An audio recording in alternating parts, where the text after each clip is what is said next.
Honor to welcome to the United Nations His Excellency Jair Messias Bolsonaro, President of the Federative Republic of Brazil, and to invite him to address the Assembly.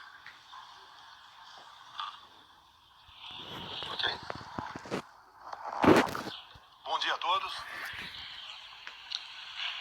Senhor Presidente da Assembleia Geral, Abdullah Shahid, Senhor Secretário-Geral das Nações Unidas, Antônio Guterres, senhores chefes de Estado e de Governo e demais chefes de delegação.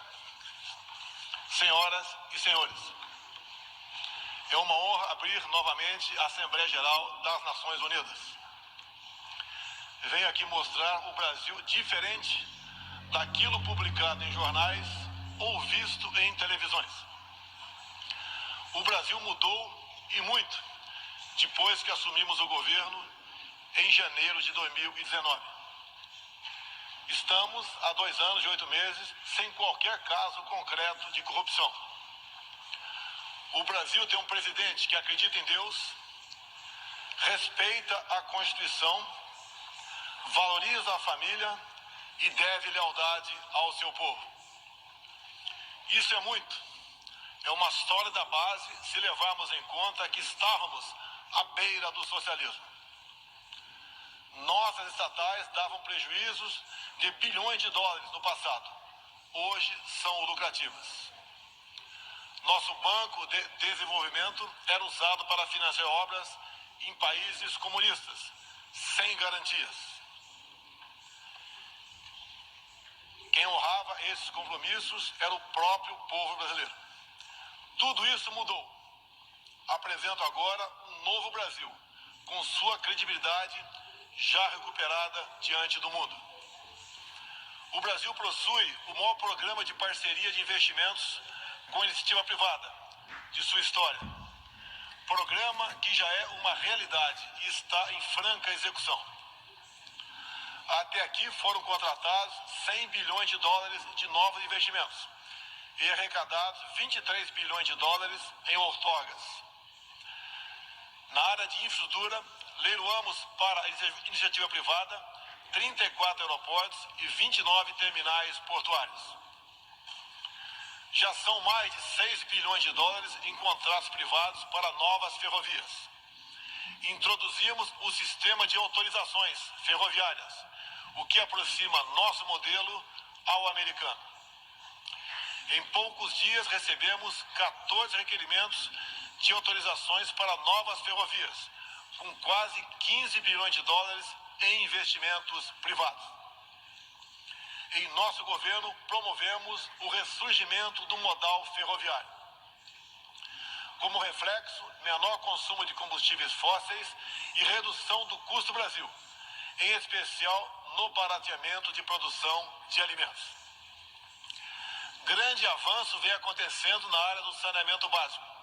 O maior leilão da história do setor foi realizado em abril, com concessão ao setor privado do serviço de distribuição de água e esgoto no estado do Rio de Janeiro. Temos tudo o que o investidor procura: um grande mercado consumidor, excelentes serviços, tradição de respeito a contratos e confiança no nosso governo. Também anuncio que nos próximos dias realizaremos o leilão para a implementação da tecnologia 5G no Brasil. Nossa moderna e sustentável agricultura de baixo carbono alimenta mais de 1 bilhão de pessoas no mundo e utiliza apenas 8% do território nacional. Nenhum país do mundo possui uma legislação ambiental tão completa quanto a nossa. Nosso Código Florestal deve servir de exemplo para outros países. O Brasil é um país com dimensões continentais, com grandes desafios ambientais. São 8 milhões e meio de quilômetros quadrados, dos quais 66%, 2/3, são vegetação nativa, a mesma desde o seu descobrimento em 1500. Somente no bioma amazônico, 84% da floresta está intacta. abrigando a maior biodiversidade do planeta. Lembro que a região amazônica equivale à área de toda a Europa Ocidental. Antecipamos de 2060 para 2050 o objetivo de alcançar a neutralidade climática. Os recursos humanos e financeiros destinados ao fortalecimento dos órgãos ambientais foram dobrados, com vistas a zerar o desmatamento ilegal. E os resultados desta importante ação já começaram a aparecer. Na Amazônia, tivemos uma redução de 32% do desmatamento no mês de agosto, quando comparado a agosto do ano anterior. Qual país do mundo tem uma política de preservação ambiental como a nossa? Os senhores estão convidados a visitar a nossa Amazônia. O Brasil já é um exemplo na geração de energia, com 83% advinda de fontes renováveis. Por ocasião da COP26, buscaremos consenso sobre as regras do mercado de crédito de carbono global. Esperamos que os países industrializados cumpram efetivamente seus compromissos com o financiamento de clima em volumes relevantes. O futuro do emprego verde está no Brasil. Energia renovável, agricultura sustentável, indústria de baixa emissão, saneamento básico, tratamento de resíduos e turismo. Ratificamos a Convenção Interamericana contra o Racismo e formas correlatas de intolerância. Temos a família tradicional como fundamento da civilização. E a liberdade do ser humano só se completa com a liberdade de culto e de expressão. 14% do território nacional, ou seja, mais de 110 milhões de hectares, uma área equivalente à Alemanha e França juntas, é destinada às reservas indígenas. Nessas regiões, 600 mil indígenas vivem em liberdade e cada vez mais desejam utilizar suas terras para agricultura e outras atividades. O Brasil sempre participou em missões de paz da ONU, de Suez até o Congo, passando pelo Haiti e Líbano. Nosso país sempre acolheu refugiados. Em nossa fronteira com a vizinha Venezuela, a operação acolhida do governo federal já recebeu 400 mil venezuelanos deslocados devido à crise político-econômica gerada pela ditadura bolivariana. O futuro do Afeganistão também nos causa profunda apreensão. Concederemos visto humanitário para cristãos, mulheres, crianças e juízes afegãos. Nesses 20 anos dos atentados contra os Estados Unidos da América, em 11 de setembro de 2001, reitero nosso repúdio ao terrorismo em todas as suas formas. Em 2022, voltaremos a ocupar uma cadeira no Conselho de Segurança da ONU. Agradeço aos 181 países e um universo de 190 que confiaram no Brasil.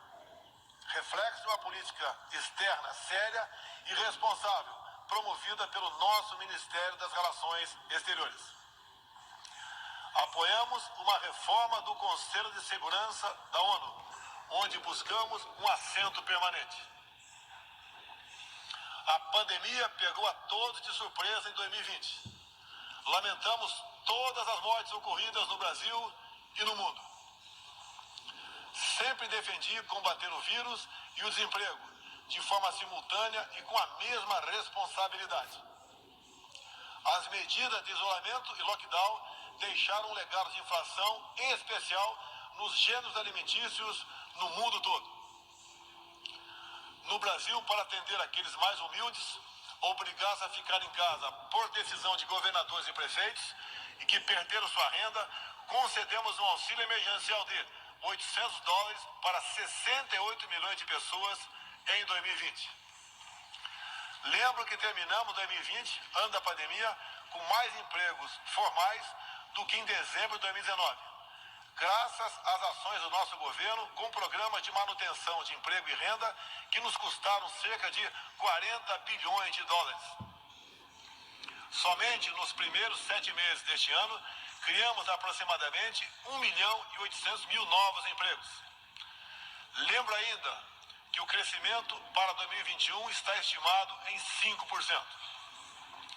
Até o momento, o governo federal distribuiu mais de 260 milhões de doses de vacinas e mais de 140 milhões de brasileiros já receberam, pelo menos, a primeira dose, o que representa quase 90% adulta.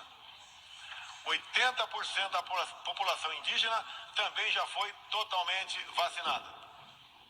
Até novembro, todos que escolheram ser vacinados no Brasil serão atendidos. Apoiamos a vacinação. Contudo, o nosso governo tem se posicionado contrário ao passaporte sanitário ou a qualquer obrigação relacionada à vacina. Desde o início da pandemia, apoiamos a autonomia do médico na busca do tratamento precoce, seguindo recomendação do nosso Conselho Federal de Medicina. Eu mesmo fui um desses que fez tratamento inicial. Respeitamos a relação médico-paciente na decisão da medicação a ser utilizada e no seu uso off-label. Não entendemos porque muitos países, juntamente com grande parte da mídia, se colocaram contra o tratamento inicial. A história e a ciência saberão responsabilizar a todos. No último 7 de setembro, data da nossa independência, milhões de brasileiros, de forma pacífica e patriótica, foram às ruas, na maior manifestação de nossa história. Mostrar que não abre mão da democracia, das liberdades individuais e de apoio ao nosso governo. Como demonstrado, o Brasil vive novos tempos. Na economia, temos um dos melhores desempenhos entre os emergentes. Meu governo recuperou a credibilidade externa e hoje se apresenta como um dos melhores destinos para investimentos. É aqui, nesta Assembleia Geral, que vislumbramos um mundo de mais liberdade, democracia, prosperidade e paz. Que Deus abençoe a todos.